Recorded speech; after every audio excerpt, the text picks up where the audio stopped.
Sejam bem-vindos para mais um vídeo e para mais uma apresentação de um livro, e hoje vamos falar do livro Não Tenho Fé Suficiente para Ser Ateu.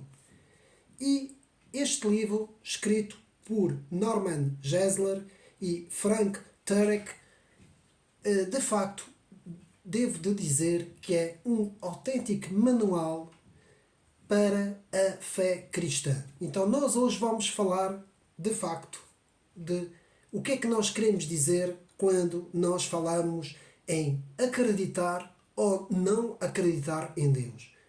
Este é o livro certo, talvez tenha sido um dos melhores livros escritos sobre o assunto, e como nós sabemos que devemos, como está escrito em 1 Pedro, não é? No livro da Bíblia, 1 Pedro 3,15, que devemos estar sempre preparados para responder a qualquer pessoa que nos pedir a razão e a esperança da nossa fé. E, meus amigos, este vídeo hoje vai ser especial para os cristãos, mas também para os curiosos, para todos aqueles que querem perceber, de facto, se Deus existe ou não, em termos científicos, que é o que esta obra abrange também, e depois, em termos das Escrituras Sagradas, a própria Bíblia, se de facto a Bíblia, em termos de história e em termos de comprovação científica, é verdadeira ou não. E tudo isso aqui os autores, principalmente Norman Geisler, para o qual eu já conhecia o autor,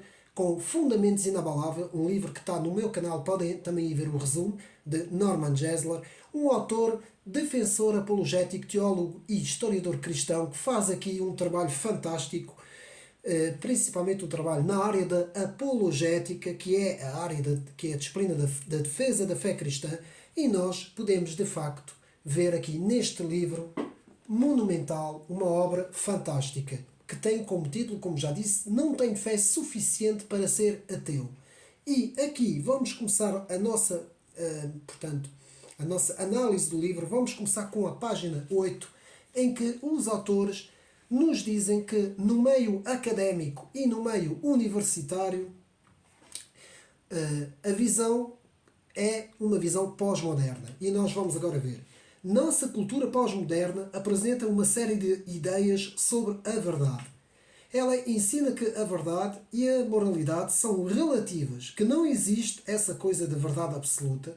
Para a elite intelectual que domina as nossas universidades e faculdades, os principais meios de comunicação, comunicação social, estas ideias são consideradas sábias e progressistas, embora todos compreendamos intuitivamente que existe uma verdade absoluta e, mais importante, que todos conduzimos nossas vidas baseado nesse reconhecimento. Pois bem, meus amigos, o que é que os autores aqui na página 8 nos dizem? Que de facto, e isto é importante, meus amigos, salientar na análise deste trabalho, é que a visão académica, e isto em todo o mundo ocidental, portanto nós estamos aqui a falar do mundo ocidental e vamos falar em Portugal também, o mundo académico, ou seja, o mundo universitário, normalmente é um mundo completamente ateísta. É um mundo que se recusa em, digamos assim, falar em um Deus, não é? E principalmente se recusa em falar sobre as Escrituras, ou seja, a Bíblia. Isto é assim já há alguns séculos, não é? Digamos assim, todo o século XIX e XX teve esta, digamos assim, esta influência muito grande no nosso meio universitário. Ou seja, o meio universitário é completamente capturado pelas ideologias da esquerda e da extrema-esquerda e também pelas ideias progressistas, pelas ideias evolucionistas, pelas ideias ateístas, e fica muito difícil alguém que tem fé no cristianismo, em Cristo, não é? Que crê nas Escrituras, que é conservador, que é tradicionalista, que tem essas ideias, fica muito difícil, portanto, ter esta abordagem no meio universitário. E é isso que esses autores nos estão aqui na introdução do livro, nos estão dizendo na visão cultural pós-moderna da universidade. Meus amigos, então, na página 9 temos então a questão da tolerância. Ou seja, nesta visão pós-moderna, académica, tudo é tolerado menos a própria visão cristã e a visão bíblica, que, segundo esses tolerantes, segundo eles, são os únicos que não são tolerados porque eles próprios não toleram os outros, segundo esta visão pós-moderna da tolerância. Há um livro também muito interessante que no meu canal podem ver sobre a nova tolerância, né? Os dois novos tipos de tolerância. Também podem ir no meu canal, um livro, um resumo de um livro que eu fiz há pouco tempo, podem também ir ver. Então, podemos ver, toleram tudo menos a verdade absoluta. Ou seja, a nova tolerância, na página 9, nos diz que nós podemos tolerar todo o tipo de coisas menos a verdade absoluta. Vejam bem como é posta, portanto, esta nova maneira de ver as coisas. Os autores nos dizem que isto leva a um confronto entre o termo de pluriversidade, ou seja, que é diferente do termo de universidade, na página 19, pluriversidade, que seria então um encontro de várias visões. E é precisamente isto que não existe hoje. Hoje existe o centralismo de um pensamento único, obrigatório, no meio académico, meus amigos. E isto é importante porque toda a comunicação social é o resultado desta, digamos assim, desta visão académica, meus amigos. Então, na página 20, os autores começam dizendo que se Deus existe, há um propósito na vida. Se Deus não existe, não há propósitos na vida. Página 20. Olhando para as provas, segundo Norman Geisler, olhando para as provas, é preciso ter mais fé para ser ateu do que cristão, porque é o título do livro, não é? Então, na página 24, os ateus nos dizem que perante a quantidade incomensurável de provas e de factos sobre a fé cristã, é preciso ter mais fé para ser ateu, ou seja, para não crer, do que para crer, segundo Norman Geisler. Portanto, quanto menos provas alguém tem para defender sua posição, mais fé precisa para acreditar nelas. Página 26. Ora, é óbvio, não é? Então, os autores, não é? Norman Geisler e Frank Turek vão falar em pelo menos 5 grandes argumentos. Vão falar no argumento cosmológico, nós vamos ver um por um, no argumento teleológico, no argumento do princípio antrópico, no argumento da lei moral e no argumento da existência dos milagres. Meus amigos, agora só uma pequena parte, não tem nada a ver com o vídeo. Se os meus amigos ouvirem alguns barulhos, façam de conta que não é nada, porque este prédio, ou seja, o meu prédio, neste momento está em obras e daqui a bocado se calhar vão começar a fazer barulho. Portanto, é um bocado chato, mas nós vamos continuando fazendo o vídeo. Então, retomando o vídeo, o argumento cosmológico, teleológico, antrópico, da lei moral e da existência dos milagres são os 5 grandes argumentos que estes autores, mais uma vez eu mostro no livro. É preciso ter mais fé, não tenho fé suficiente, desculpa, para ser ateu. Portanto, não tenho fé suficiente para ser ateu. Ou seja, é preciso ter mais fé para ser ateu do que para ser cristão, segundo aqui os autores. Então, depois de vermos esses 5 argumentos, um por um, os autores nos dizem que muitas vezes é a preferência pessoal, na página 30, que dita a opinião das pessoas. Portanto, é a preferência que muitas vezes faz com que as pessoas defendam uma posição e não os próprios argumentos, não os próprios factos. Isso é muito importante porque quando nós debatemos com um ateu, não é? Quem é crente, não é? Na palavra, muitas vezes é a sua preferência e não os argumentos. Portanto, ele não vai ficar convencido pelos argumentos, porque ele tem uma preferência. É preciso, então, desmontar essa preferência e fazer ver à pessoa que ela tem que, de facto, cair nos factos. Então, a verdade hoje está baseada em fundamentos volitivos, lá está, não é? E não em argumentos, página 36. Portanto, a verdade não é relativa. O que é a verdade, então? Página 37, e vamos ler rapidamente. Os autores nos dizem: ao contrário do que está sendo ensinado em muitas escolas públicas dos Estados Unidos, portanto, os autores são americanos, não é? A verdade não é relativa, mas absoluta. Se alguma coisa é verdadeira, ela é verdadeira para todas as pessoas, em todos os momentos, em todos os lugares e em todos os tempos históricos. Toda a verdade afirma ser absoluta, completa e exclusiva. Pense na afirmação toda a verdade. Essa é uma afirmação absoluta, completa e exclusiva. Ela inclui o seu oposto, isto é, ela afirma que a declaração tudo não é verdadeiro está errado. De facto, todas as verdades excluem seus opostos, até mesmo as verdades religiosas. E nós vamos ver isso no chamado argumento do paradoxo, que vamos ver o que é que significa o argumento do paradoxo mais para a frente, que os autores vão falar bastante sobre este argumento. Portanto, uma verdade contrária, para o livro não cair, uma verdade contrária a ela própria não existe. Portanto, alguma coisa que seja verdadeiro não pode depois dizer que não é verdadeiro, não pode ser, portanto, contrário a ele próprio. Isto nos leva a tal afirmação paradoxal, ou seja, o que é uma afirmação paradoxal, ou a afirmação do paradoxo. Eu passo a explicar. Por exemplo, nós temos o paradoxo do mentiroso. O paradoxo do mentiroso nos diz o seguinte: eu estou mentindo agora. A afirmação anterior é falsa. Ou seja, se eu disser eu estou a mentir e se eu disser que é falso, é um paradoxo. Eu vou tentar explicar isso melhor. Portanto, o mentiroso está a dizer a verdade. Também é um argumento paradoxal. Portanto, se o mentiroso está a dizer a verdade, na própria afirmação há uma contradição. Bom, então isto quer dizer que quando nós fizemos uma afirmação, esta afirmação pode ela própria ser uma contradição. Então, quando nós dizemos, na afirmação paradoxal, quando nós dizemos não existe uma verdade absoluta, a própria afirmação não existe uma verdade absoluta, quer dizer que aquilo que eu estou a dizer que não existe uma verdade absoluta, também não existe. Também não é verdade.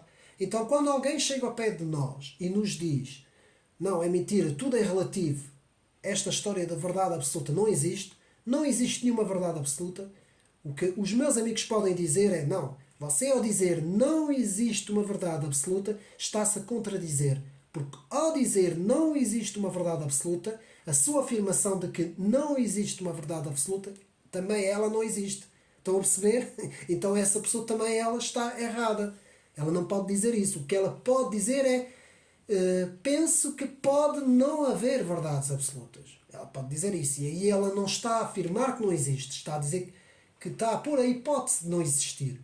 Porque se ela afirma não existe, então a afirmação dela também pressupõe que a própria afirmação dela de que não existe verdades absolutas também está errada, também não existe. Estão a ver? Isto cria um argumento paradoxal. De certa forma é circular, não é? Não sai dali, não é? Então, que é isso o princípio da não contradição. Não pode haver num argumento, não pode haver uma contradição no próprio argumento. Porque se há uma contradição no próprio argumento, o argumento torna-se contraditório e cria um argumento paradoxal. Portanto, página 39. Vamos continuar então. Na página 47 lemos a tolerância é uma forma de relativizar as coisas. E é verdade. Porquê que eu estou a dizer isso? Porque os autores, ao falarem disso, o que é que eles nos dizem? Se nós dizemos nós temos que ser tolerantes em relação às coisas todas, mas se houver alguém que tiver uma verdade absoluta, aí já não podemos ser tolerantes com essa pessoa, que é isso mesmo que fazem os nossos amigos da esquerda. Eles dizem que não pode haver uma verdade absoluta, não é? Mas eles próprios pregam essas verdades absolutas deles. Estão a ver? Então eles são tolerantes para eles e não para os outros, não é? Então, podemos ver então aqui muito bem no exemplo que Norman Geisler nos dá em relação à parábola do elefante. O que é essa parábola do elefante? Está aqui, portanto, no livro, os autores falam disso no livro. A parábola do elefante e 6 cegos. À volta do elefante temos 6 pessoas que são cegas. Cada uma vai tocar no elefante. Uma vai tocar na orelha, uma vai tocar na pata, outra vai tocar na cauda, outro vai tocar na testa, outro vai tocar na parte lateral do elefante e outro vai tocar na parte de trás do elefante.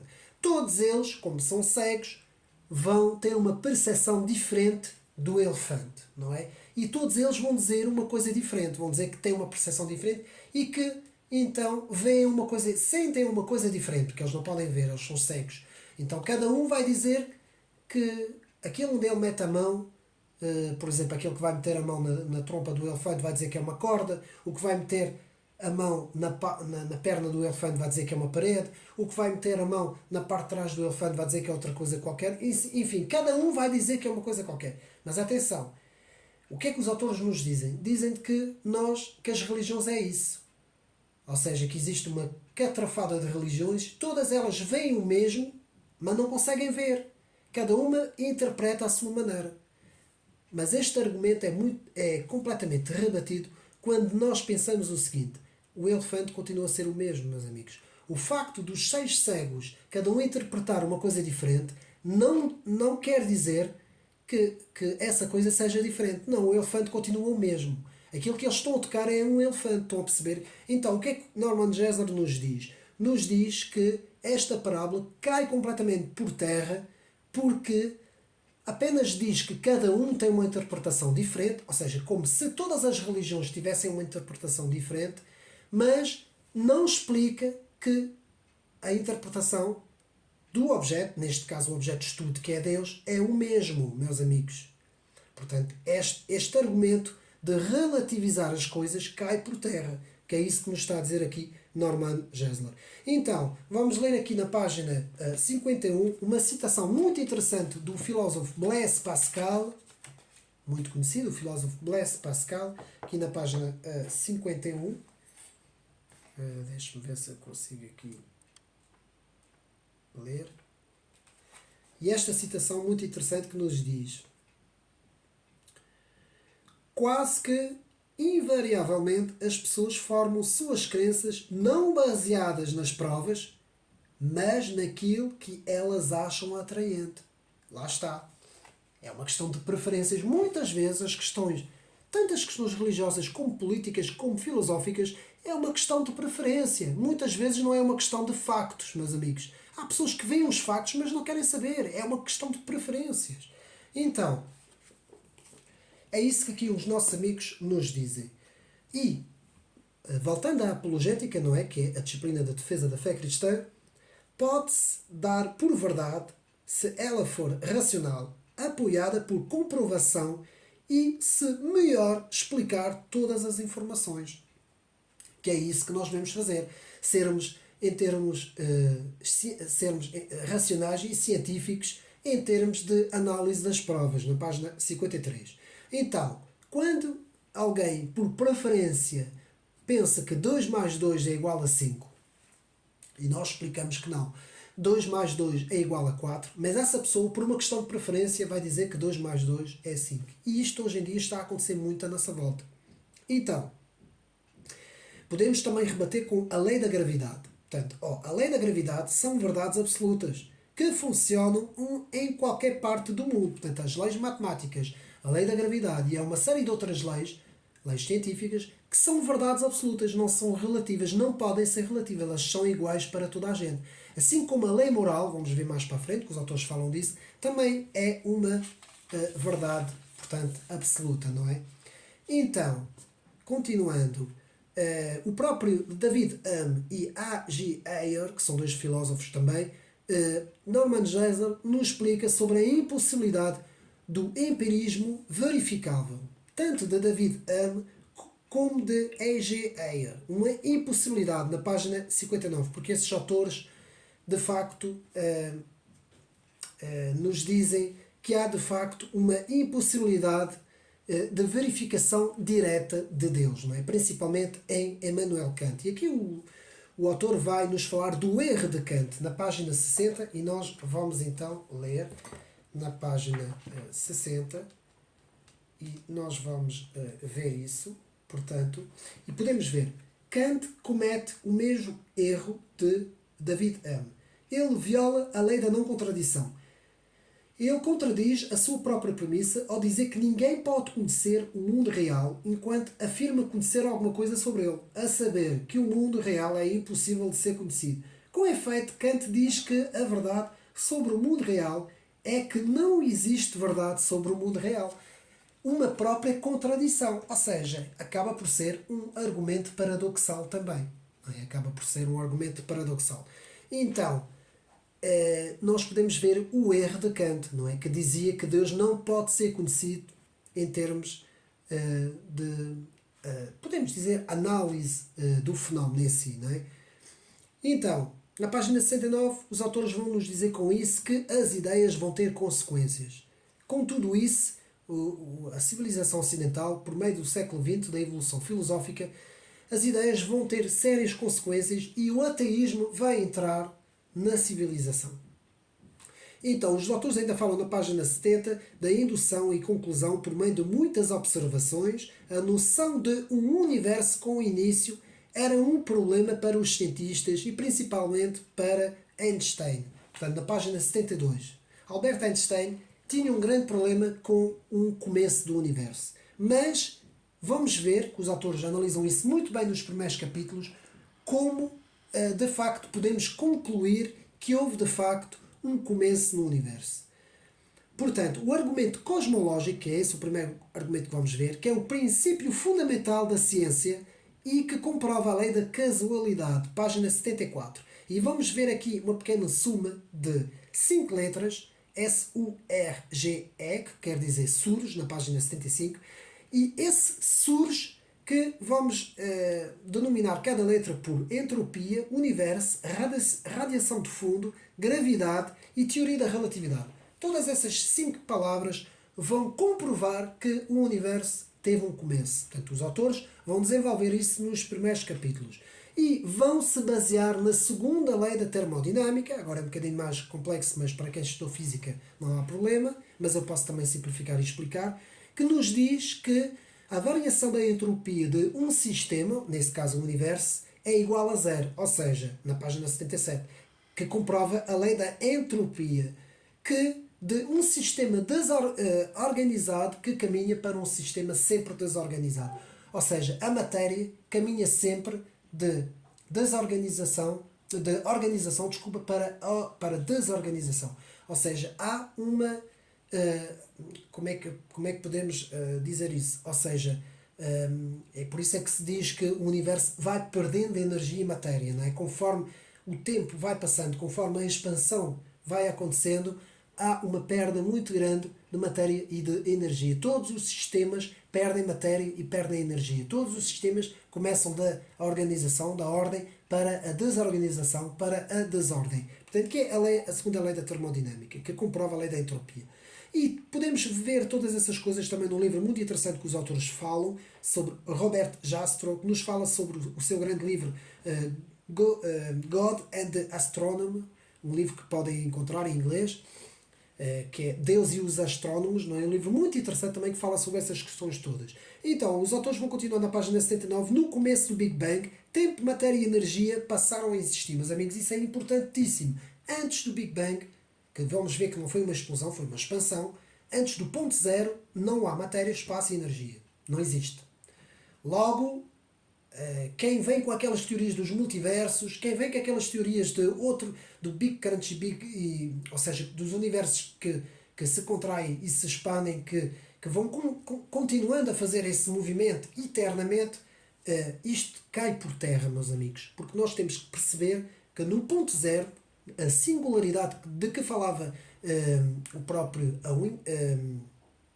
como vamos ver para a frente, de que falava o Stefan Hawkins, que falava na singularidade, a partir desse ponto não existe tempo, matéria e energia. E isso é importante para percebermos a criação, não é? Ao invés de um universo que sempre existiu, não é? Então, na página 109 os autores vão nos falar da descoberta de Arnold Penzias e Robert Wilson, muito importante, a radiação de fundo, a radiação cósmica de fundo em micro-ondas, que foi uma comprovação, página 69 também muito importante. Os autores nos falam sobre isso e também depois podemos ver sobre a infinitissimidade dos parâmetros, meus amigos. A precisão dos parâmetros para o universo existir e para o próprio planeta Terra existir. Isto, Norman Geisler fala no livro inteiro sobre esta situação e nos diz que a precisão de 1 sobre 100 mil dos parâmetros exatos para o equilíbrio do universo. Página 83, meus amigos. Então, podemos dizer que Deus praticamente deixou as suas impressões digitais no universo. Depois temos as confirmações do próprio satélite COBE, C-O-B-E, na página, portanto, 183. Temos a expansão acelerada do universo, que deita por terra qualquer hipótese do universo em contração e expansão, já falei sobre isso, página 86. Temos depois um tipo de remédio que Stephen Hawking tentou fazer com o chamado tempo imaginário, que é uma constante matemática para disfarçar, para não ter que dizer que o universo teve um começo, mais uma falácia de Stephen Hawking, muito parecido com a constante cosmológica de Albert Einstein também, não é? Que se enganou, toda a gente sabe, não é? Com uma constante para evitar o começo do universo. Portanto, não tem base científica, página 87. Depois temos o princípio da incerteza de Heisenberg, não prova que o universo teve uma causa. Ou seja, esse princípio da incerteza, não é, de que não se pode medir a posição e, ao mesmo tempo, a velocidade de uma partícula, na teoria quântica, não é? Se se faz uma medição de uma coisa, não se consegue a outra, porque o próprio ato de fazer a medição impede. Então, isto quer dizer que, para Heisenberg, ele queria dizer que o universo, por causa disso, não poderia ter uma causa. Isto não prova absolutamente nada, meus amigos. Isto não... esta ideia de dizer que tudo nasce de uma incerteza é próprio mesmo daqueles que defendem o ateísmo. E, mais uma vez, é preciso ter muita fé para acreditar nessas coisas. Por isso é que o próprio livro rebate muitas vezes essa ideia que é preciso ter muita fé para ser ateu, não é? Então, depois temos mais uma confirmação. As novas comprovações pelo satélite WAP, na página 90, WMAP, que é o famoso satélite que depois fez, digamos assim, a radioscopia do universo, não é? Em termos da sua expansão, não é? Que fez uma excelente análise sobre isso, não é? Há até uma imagem muito, muito famosa na internet, podem ver, sobre uma imagem do universo, como é que ele se teria formado até agora, o género de uma radiografia do universo. Depois temos aqui, na página 93, só há duas opções. Ou cremos num universo eterno, que era aquilo que Albert Einstein pensava, ou que teve um começo com algo fora desse universo que criou este universo. Meus amigos, pelas próprias descobertas científicas, pelas comprovações, eu acho que é preciso ter mais fé para acreditar num universo eterno do que para acreditar num universo que teve um começo. É preciso ter mais fé ainda, por isso é que é preciso ter muita fé para ser ateu, não é? Então, na página 95 podemos ler: nada vem do nada. Muito importante esta pequena passagem. Nada vem do nada. O nada não pode criar alguma coisa, pois não há nada. Se você consegue acreditar que o nada pode fazer alguma coisa, então precisa ter muita fé para ser ateu, para acreditar numa coisa dessas. Página 95. E depois passamos do argumento cosmológico para o argumento teleológico, que é a palavra de telos, que vem de telos e que quer dizer plano, um plano para o cosmos. Então, o argumento teleológico, página 96, com isso Norman Geisler nos fala muito bem de William Paley, que nasceu em 1743 e morreu em 1805, que nos fala, portanto, do argumento do relógio. Muito interessante. Todo o relógio implica a existência de um relojeiro. Se alguém encontrar um relógio no chão, esse alguém vai pegar no relógio, não é? Como por exemplo, até posso dar aqui um exemplo sobre este, por exemplo, não é um relógio, mas este despertador, não é? Digamos assim. Ora, se eu encontrar uma coisa dessas, de certeza que eu vou ter que pensar que isto não foi a natureza que criou isto. Isto não apareceu do nada. Não foi a chuva, uma tempestade ou os ventos que criaram isto. Isto foi criação e obra de seres humanos. Então, é isto que William Paley nos explica, que é o argumento da existência de alguém que vai criar alguma coisa, não é? Então, isso nos leva a constante antrópica. Antrópica, que nos quer dizer que há uma ação humana sobre uma dada situação. Então, temos Nessa constante, não é uma ação humana, é uma ação inteligente. Assim é que é. Portanto, a constante antrópica nos fala de uma ação inteligente para a criação de alguma coisa. Então temos as várias constantes, como o oxigênio, a transparência atmosférica, a interação gravitacional, o nível correto de CO2, a gravidade correta, o nível de oxigênio certo, que se não fosse esses 21% não era possível sequer haver vida, nem na Terra, nem era possível a interação com outros planetas, não é? Na página 99. Então, todos esses parâmetros, todos muito bem medidos, infinitissimamente bem medidos, segundo os autores, nos dizem que criam as constantes certas. Então temos a força centrífuga certa, a expansão do universo certo, a própria velocidade da luz, o número correto da velocidade da luz não podia ser diferente, tem que ter aqueles parâmetros certos, a atmosfera e o vapor de água tem que estar certo, a própria posição de Júpiter no seu próprio lugar no sistema solar, que nos protege dos cometas, dos asteroides e por aí fora. Portanto, depois a própria espessura da crosta terrestre tem que estar certa, a rotação da Terra, o eixo da Terra certo, a taxa de descarga atmosférica certa, a inclinação do eixo da Terra tem que estar certa e a própria atividade sísmica tem que ser também ela certa. Portanto, na página 107, lemos que todas essas constantes têm que estar completamente certas ao pontinho milímetro mesmo e que não pode ser diferente, senão não poderia haver vida. Tudo isso, de facto, nos remete para um desígnio inteligente, para algo de superior e não pode vir do nada, do acaso, não é? De uma sopa biótica, digamos assim, completamente aleatória, não é? De partículas aleatórias, como nos querem fazer crer, como a nova física, muitas vezes não nos quer fazer crer, e muitos deles até nem sequer acreditam naquilo que eles estão a dizer, não é? Então vejam bem. Então, a vida que vem do nada, segundo a evolução, o que é a evolução? É a vida que vem do nada. O problema principal dos darwinistas é que não existe uma forma de vida simples que teria dado origem a todas as outras formas de vida. Isto foi comprovado, página 117. Evidências do DI, Desígnio Inteligência, é muito grande, página 123. A vida que surge da matéria inanimada é simplesmente ilógica e, sobretudo, ideológica, meus amigos, página 124.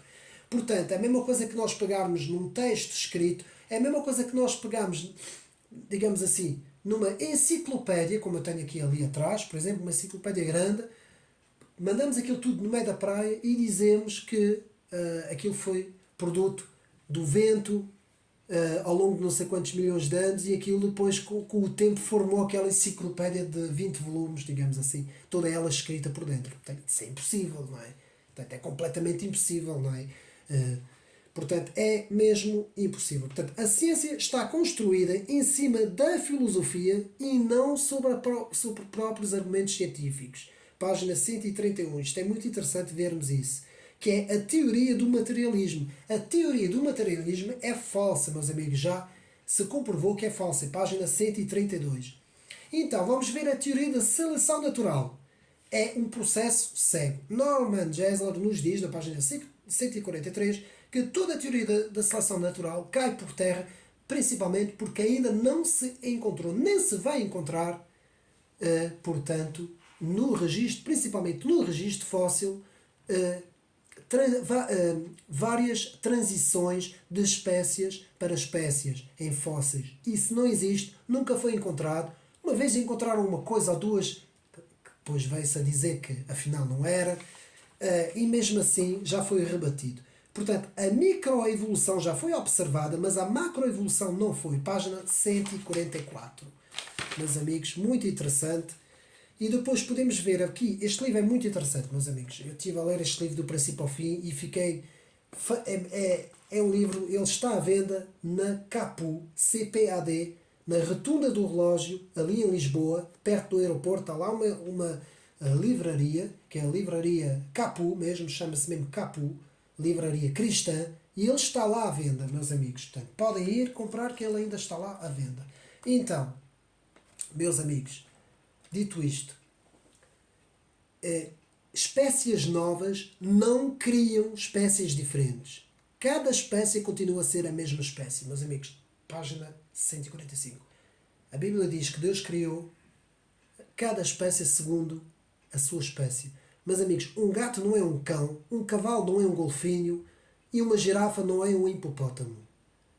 Não vale a pena virem com teorias que houve um ancestral que criou todas essas coisas, porque para isso tem que haver transição. E a ciência nunca encontrou transição alguma, portanto logo isso mete por terra tudo isso. E vamos ver depois mais à frente no registro fóssil a chamada explosão cambriana, que ainda vem comprovar mais o que eu estou a dizer. Então, a impossibilidade da seleção natural, limites genéticos, mudanças cíclicas, complexidade irredutível, não viabilidade das formas transicionais e isolamento molecular. Logo aí, estes 5 parâmetros, eu desafio qualquer cientista que me venha aqui falar sobre estes 5 parâmetros. Página 155.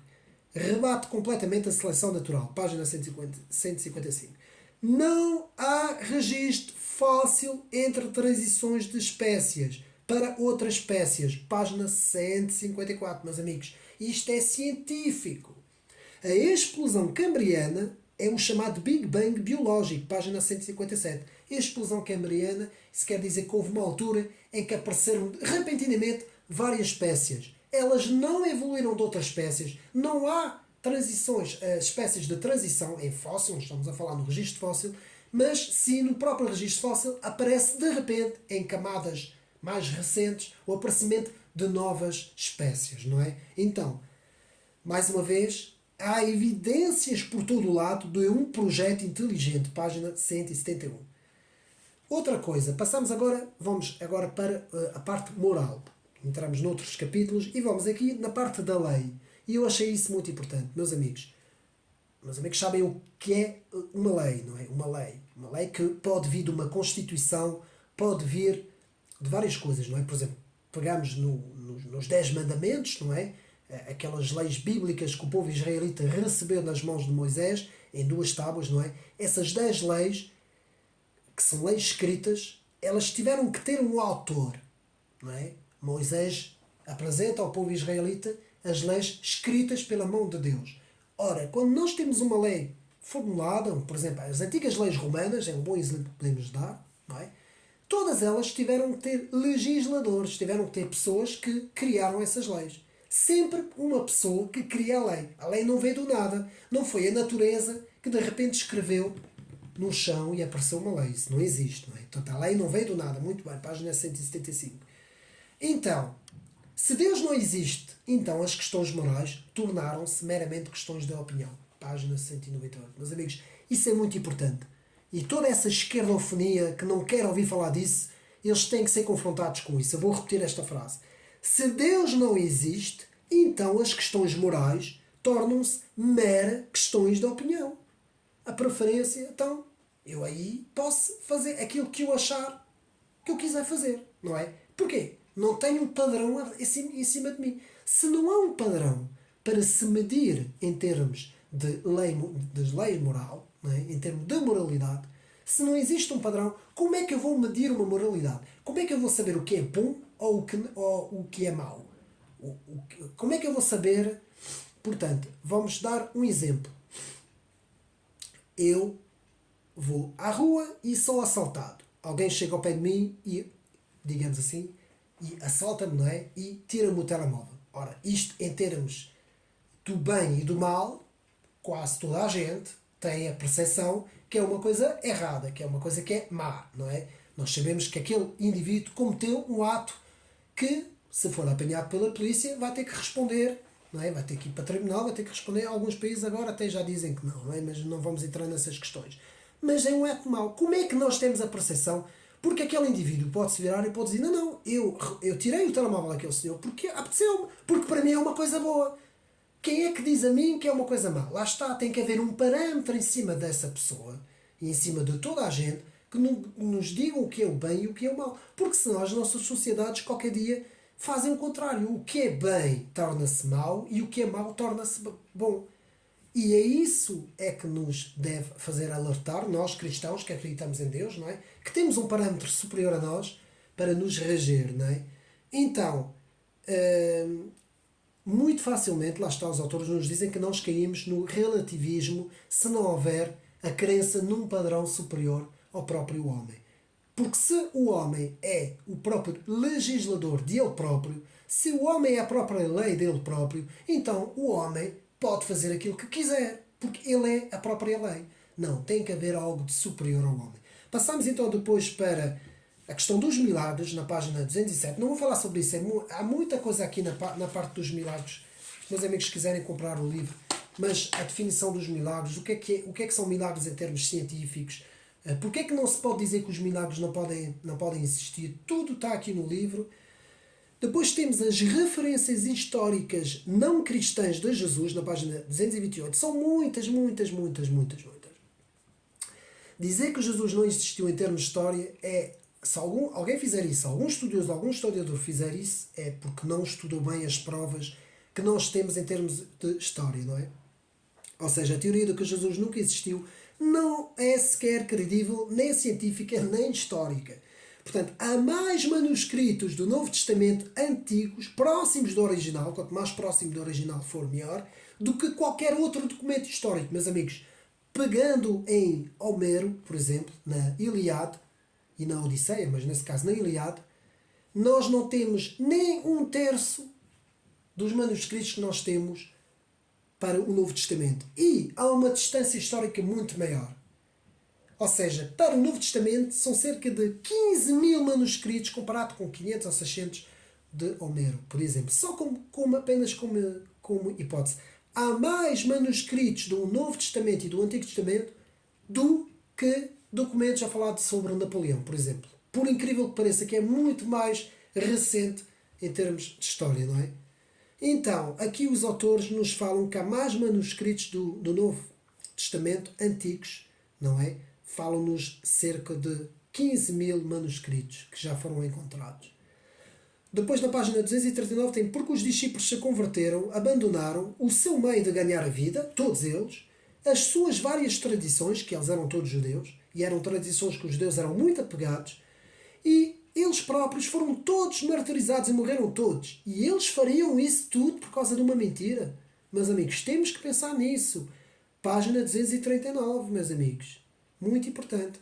Portanto, os autores continuam na página 253 de que Jesus é citado por 43 autores não cristãos. Lucas cita 84 factos históricos só no próprio Evangelho, não é? Quantidade de factos históricos que são comprovados nos Evangelhos. Depois temos, na página 273, temos a crucificação de Jesus como atestada por fontes não cristãs. Muito importante. Nós estamos a fazer esta análise por fontes científicas e não cristãs. Portanto, há muitas citações históricas confirmadas nos Evangelhos, página 265, mais de 30 personagens históricas confirmadas. Tudo, portanto, na Bíblia, nos Evangelhos. Depois temos uma coisa muito interessante, que é o chamado testemunhos oculares. E eu vou explicar o que é que isso quer dizer. As diferenças nos escritos que comprovam a historicidade dos próprios Evangelhos. Ou seja, quando alguém, principalmente quando alguém faz uma investigação em termos criminal, não é? E que faz várias investigações e que tem vários testemunhos do mesmo acontecimento, geralmente estes testemunhos não dizem a mesma coisa. Dizem o foco é o mesmo, o alvo é o mesmo, mais ou menos a coisa é igual, mas há pequenas diferenças. E, segundo os testemunhos oculares, o que eles dizem é que para ser comprovado é precisamente essas pequenas diferenças que comprovam que o acontecimento de facto é verdadeiro. Porque se tudo for igual, torna-se uma cópia e as pessoas desconfiam. Nesse caso, os investigadores desconfiam. E o que torna credível os 4 Evangelhos é justamente porque os 4, principalmente os 3 Evangelhos, não é? Mateus, Marcos e Lucas, o João é outro tipo de Evangelho, mas podemos dizer os 4 falam, portanto, mais ou menos dos mesmos acontecimentos, mas têm muita coisa diferente uns dos outros. Pequenos, digamos assim, pormenores diferentes, que segundo os investigadores e segundo aqueles que estudam o testemunho ocular, chamado testemunho ocular, é justamente isso que comprova que eles não estavam combinados uns com os outros. Eles simplesmente, cada um na sua época, no seu tempo, relataram e transcreveram portanto, aquilo que tinham visto, aquilo que tinham presenciado. Então, depois temos as perseguições e os mártires, muitas vezes comprovam a vericidade das próprias histórias dos discípulos, porque não era normal todos esses discípulos perderem tudo o que perderam, sofrerem tudo o que sofreram e o próprio mártir e a própria morte pela uma mentira, meus amigos. Se eles soubessem que aquilo fosse tudo uma mentira. Então vamos ler aqui na página 299, muito interessante, meus amigos, esta passagem aqui, que nos diz o seguinte: os autores do Novo Testamento sofreram perseguições e mortes quando poderiam salvar-se ao renunciar àquilo que pregaram. Se tivessem inventado a história, portanto, da ressurreição de Jesus, certamente teriam dito isso quando estavam prestes a morrer, prestes a ser crucificados. Pedro, apedrejados, Tiago, ou decapitados, Paulo. Mas nenhum deles abjurou. 11 dos discípulos e dos próprios apóstolos foram martirizados por sua fé e o único sobrevivente foi João, enviado para o exílio na ilha grega de Patmos, porque morreriam todos por uma reconhecida mentira. Só isso devia nos fazer pensar. Pensar os céticos, não é? Aqueles que continuam a dizer que é tudo mentira, não é? Então, podemos ver, portanto, que as perseguições de facto nos devem, as mortes e as perseguições nos devem fazer pensar seriamente de que os discípulos de facto creram até ao fim, firmemente, naquilo que tinham visto e naquilo que tinham vivenciado e naquilo que tinham presenciado. Depois temos aqui muito interessante Gary Habermas, o maior especialista em ressurreição, página 306. Isso pode ser visto também no livro e no filme de Lee Strobel, sobre em defesa de Cristo, muito interessante, que nos fala que este jornalista foi confrontar o próprio Gary Habermas, que ele lhe teria dito que de facto há mais provas científicas para a ressurreição do que outra coisa. Portanto, as teorias contra a ressurreição foram todas reprovadas cientificamente, página 309. E então, há pelo menos, aqui eles falam mais dos autores, mas eu retirei pelo menos 3 teorias importantíssimas. Teoria da alucinação, teoria do desmaio e teoria do corpo roubado pelos discípulos. Meus amigos, a teoria da alucinação é impossível. Qualquer pessoa que estuda psicologia, qualquer doutor em psicologia, sabe que alucinação em grupo não existe. Não existe um grupo de 100 pessoas que têm uma alucinação ao mesmo tempo. Porque cada pessoa, para ter uma alucinação, tem que ser individualmente. É como um sonho. Se nós estivermos numa paragem, 100 pessoas não vão ter ali um sonho. Podem ter uma visão de alguma coisa, mas não podem ter um sonho. Também não podem ter uma alucinação. A alucinação só acontece em termos individuais. É comprovada em termos psicológicos e científicos. Portanto, esta teoria foi rebatida por terra. E ainda por cima, as pessoas que viram Jesus foram várias pessoas, entre elas 500 de uma vez, e todas, e mais 2 discípulos, e mais uma série de outras pessoas, todas elas em termos de espaços e tempos diferentes. Portanto, depois temos a teoria do desmaio, de que o corpo de Jesus não teria morrido, teria apenas desmaiado. Foi completamente rebatido pela ciência, porque sabemos que os romanos sabiam muito bem quando o corpo estava morto, inclusive espetaram uma lança no próprio Cristo, confirmaram a morte dele quando o retiraram da cruz. Isso era muito bem confirmado pelos romanos por essa altura. Era impossível Jesus não ter morrido nessa altura. Depois, a teoria, portanto, isto também está fora de questão, essa teoria. A teoria do corpo roubado, meus amigos, essa então é que menos funciona até hoje, e toda a gente sabe muito bem que isso era impossível, desde a guarda que estava lá, desde o próprio túmulo em si, a própria pedra, que tinha que haver muito mais do que uma pessoa para retirar a pedra. Enfim, tudo isso nos prova que era praticamente impossível isso acontecer. E sabemos muito bem que antes do próprio Cristo ser crucificado, os romanos e os judeus sabiam muito bem que poderia existir um grupo qualquer de fanáticos, não é? Como os essénios, ou um grupo qualquer de fanáticos, que poderia querer ir buscar o corpo de Jesus. Isto poderia acontecer. E então precaveram-se muito bem, meus amigos. Não estavam sem guardas ali a dormir, meus amigos. Isto não cabe na cabeça de ninguém. E as próprias escrituras nos dizem que os próprios judeus pagaram e protegeram os soldados para que depois, portanto, difundissem, até hoje, não é? De que, de facto, foram os discípulos que tinham ido roubar o corpo. Portanto, foi tudo uma grande encenação feita pelos próprios judeus, não é? E romanos que guardaram o corpo, que estavam ali a guardar o túmulo, não é? Depois vemos a importância da passagem de Isaías 53 na Bíblia, do Antigo Testamento, que fala sobre o servo sofredor. Meus amigos, quem lê Isaías 53 de uma ponta à outra vê perfeitamente que aquilo refere-se a Cristo. E não em mais ninguém, porque não existiu mais ninguém. Portanto, aquela passagem refere-se explicitamente ao próprio Cristo, pormenor por pormenor, como ele foi para o matador, digamos assim. Depois, temos na página 344, Jesus é o único candidato possível que satisfaz todos os critérios para ser o Messias predito nas Escrituras. Página 344. E temos 72 profecias messiânicas do Antigo Testamento, cumpridas todas em Jesus Cristo. Página 349. E depois temos muito bem os autores que falam aqui numa situação, e muito bem até citam o próprio C.S. Lewis, que nos fala sobre só há duas opções. Ou Jesus é Deus, como ele disse, ou Jesus era alguém que mentiu. Só há essas duas hipóteses. Portanto, nós estamos a falar em termos científicos, não é? Em termos de análise, não é? Tanto para crentes como para não crentes. Portanto, só há duas hipóteses. Ou Jesus foi a pessoa quem ele diz que era, ou foi alguém que mentiu. Virem com a hipótese de que ele era um grande mestre espiritual, isso é tudo tanga, que é aquilo que hoje nos querem fazer crer, este ecumenismo vaticanício, digamos assim, da nova ordem de todas as religiões mundiais, nos querem fazer crer, não é? Isso é impossível.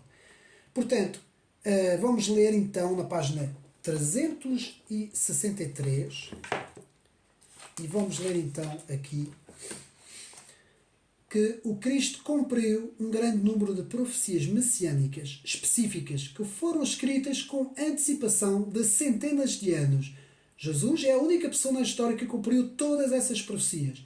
Viveu uma vida sem pecado e realizou feitos miraculosos, segundo as Escrituras, e predisse, o único que predisse a sua própria morte e ressurreição, e efetivamente elas aconteceram. Portanto, é o único que preenche todos estes critérios, meus amigos.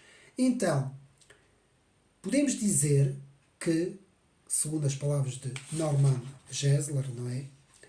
De que, em termos de provas históricas, provas científicas e até provas arqueológicas, de que de facto temos a comprovação que Jesus, além de ter existido, de facto foi morto e crucificado. Sabe-se que ele foi crucificado. Há provas também históricas sobre isso, e pelas Escrituras sabemos que ele foi também ele ressuscitou ao terceiro dia. E é muito interessante porque há várias provas não cristãs, como Flávio Josefo, historiadores não cristãos, o próprio Talmud, meus amigos. Se há alguma coisa que se opõe ao cristianismo é o Talmud. E o próprio Talmud descreve que Cristo foi crucificado e que depois se diz que apareceu aos discípulos e andou por aí a dizer que era Cristo, não é? Segundo as palavras deles, do Talmud.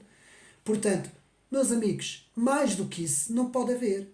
Mais provas do que isso é impossível. E por isso é que nunca apareceu ninguém a dizer o contrário, meus amigos. Então, a verdade não é determinada pela quantidade de pessoas que acreditam nelas. Antes, pelo contrário, a verdade é determinada pelos factos. Factos científicos, históricos, comprovados e que não podem ser refutados, meus amigos. Página 412. Portanto, e depois no fim, muito bem no livro, há várias tentativas de desconstruir este Jesus histórico e este Jesus da Bíblia. É um mestre espiritual, e aqui os autores nos falam no Seminário de Jesus, que teria inventado um outro Jesus, um Jesus espiritual, parecido com o Buda ou com esses mestres espirituais, não é? Que nada tem a ver com o próprio Cristo dos Evangelhos. Meus amigos, o que dizer deste livro? Vale a pena. O livro já tem alguns anitos, não é agora muito recente, mas é, meus amigos, um autêntico manual para aqueles que não acreditam em Cristo. E é precisamente aqueles que não acreditam que devem ler este livro. Porque ao fim desta leitura, eles não vão ficar indiferentes à quantidade de provas, de factos, da comprovação científica e histórica que está aqui neste trabalho, muito bem feito por Norman Geisler e Frank Turek, que fizeram aqui um excelente trabalho. Eu já conhecia esses autores, principalmente Norman Geisler, que já tinha nos brindado com Fundamentos Inabaláveis, um livro muito bom, também ele sobre um livro mais técnico sobre a defesa da fé cristã. E este livro, de facto, é uma bufada de ar fresco, meus amigos. É um livro fantástico para nós lermos, para nós também podermos, digamos assim, debater com as pessoas à nossa volta que não são cristãos, não é? Que não acreditam em Cristo. Então fica aqui esta dica, esta recomendação aqui do meu canal, e os autores, esta frase muito, muito bem feita: não tenho fé suficiente para ser ateu. E, meus amigos, depois de ler este livro, de facto, acreditar que Cristo não é Deus, acreditar que Deus não existe e que tudo veio do acaso, meus amigos, é preciso ter mesmo muito, mas mesmo muita fé para acreditar nisso. Para acreditar que as coisas vêm do nada, não é? Os próprios físicos da partícula que estudam, de facto, que se teria originado do nada, de uma sopa quântica de partículas que teriam dado origem às coisas, meus amigos. Então é porque alguma coisa já lá estava, meus amigos. Então, do nada não vem nada. Meus amigos, temos que ter isso em mente. Do nada não vem nada. Se não existe nada, alguma coisa teve que ser criado. E para ser criado tem que haver um Criador. Não existe criação sem Criador. Porque a criação não é autoexistente. Não existe nada que se cria por ele próprio, meus amigos. Portanto, nós temos que pensar seriamente nisto. E, mais uma vez, parabéns por esses autores. Espero que tenham gostado de mais este vídeo. Um abraço e até uma próxima.